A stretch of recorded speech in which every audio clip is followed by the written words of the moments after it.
Eden টেস্টে আর মাঠে নামতে পারবেন না শুভমান গিল। হাসপাতালে চিকিৎসাধীন রয়েছেন ভারত অধিনায়ক। আপাতত গিল বিসিসিআই মেডিকেল টিমের পর্যবেক্ষণে থাকবেন। গুয়াহাটি টেস্ট খেলবেন অধিনায়ক গিল। এমনটাই গিল কি খেলবেন তা নিয়ে ইতিমধ্যেই জল্পনা শুরু হয়ে গিয়েছে।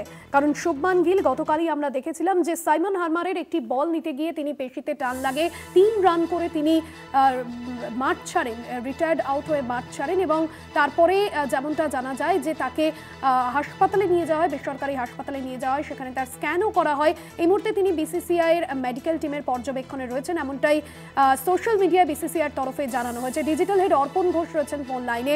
অর্পণদা, গুয়াহাটিতে পরের টেস্টে কি আমরা শুভমান গিলকে দেখতে পাবো? কারণ এই মুহূর্তে তিনি হাসপাতালে রয়েছেন এবং সেখানেই টিভিতে তিনি ভারতের ম্যাচ দেখছেন। দেখো ভাস্বতী, তুমি যে প্রশ্নটা করলে যে গুয়াহাটি টেস্টে আদৌ তাকে দেখা যাবে কিনা, এটাই বোধহয় আপামর ভারতবাসীর প্রশ্ন এবং ক্রিকেট প্রেমীদের প্রশ্ন যে আদৌ ভারত অধিনায়ককে গুয়াহাটি টেস্টে দেখা যাবে কিনা।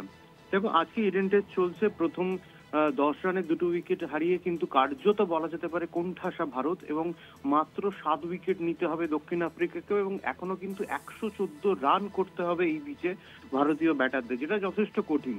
যদি এই টেস্ট ভারত ইডেন টেস্ট জিতে যায় তাহলে কিন্তু ডিসাইডার টেস্ট হতে চলেছে গুয়াহাটি টেস্ট, যেখানে শুভমান গিলের মতো ব্যাটার থাকা এবং অধিনায়ক থাকা যথেষ্ট তাৎপর্যপূর্ণ এবং যথেষ্ট অ্যাডভান্টেজ বলা যেতে পারে ভারতের।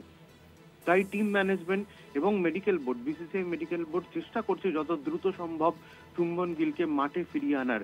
যা রিপোর্ট এখনো পর্যন্ত, গতকাল সন্ধ্যেবেলায় তাকে একটি বেসরকারি হাসপাতালে ভর্তি করা হয়েছে, তিনি চিকিৎসায় সাড়া দিচ্ছেন। তবে যে বিষয়টি হাসপাতাল সূত্রে জানা গিয়েছে যে এই সমস্যা তার 1 বছর আগেও হয়েছিল। এক ঘাড় কার্যত শক্ত হয়ে গিয়েছে। হাসপাতালে ভর্তি করানোর পর এমআরআই করা হয়েছিল শুভমানের, সেখানে কিন্তু ঘাড় শক্ত হয়ে যাওয়ার প্রমাণ পাওয়া গিয়েছে। যে 1 বছর আগে যে এমআরআই করানো হয়েছিল এবং এখন যে এমআরআই করা হয়েছে পুরোপুরি ভাবে কিন্তু মিলে গিয়েছে এবং চিকিৎসকরা জানাচ্ছেন যে শুভমানের বয়স যেহেতু মাত্র 26 বছর, সেই কারণে তার সহ্য শক্তির দরুন এই যন্ত্রণা তিনি সহ্য করতে পারছেন। যাকে শুভমান গিলের এখন যা অবস্থা, চিকিৎসার ভাষায় তাকে বলা হয় পেন থ্রেশহোল্ড হয়েছে, কিন্তু এবারের ব্যথা এতটাই বেশি যা সহ্য করা কার্যত অসম্ভব। সেই কারণে তার চিকিৎসা চলছে, মেডিকেল টিম গঠন করা হয়েছে। গতকাল অর্থাৎ শনিবার রাতেই সন্ধ্যাবেলা তাকে হাসপাতালে ভর্তি করা হয়েছে যেমনটা বললাম। তবে আপাতত তিনি চিকিৎসায় সাড়া দিচ্ছেন, কিন্তু সারতে এখনো সময় লাগবে। আজ সকালে বিসিসিআই এর তরফ থেকে জানানো হয়েছিল ইডেন টেস্টে তিনি কোনোভাবেই খেলতে পারবেন না, মাঠের বাইরে থাকতে হবে তাকে। আদৌ গুয়াহাটি টেস্টে তিনি খেলতে পারবেন কিনা সেটা সময় সাপেক্ষ ব্যাপার, চিকিৎসকদের পর্যবেক্ষণের উপর ব্যাপার, কারণ এখনো মেডিকেল টিম তাকে পর্যবেক্ষণ করছে। আশা করা যাচ্ছে আজকে সন্ধ্যাবেলা বা কালকের মধ্যে একটা আপডেট মিলতে পারে।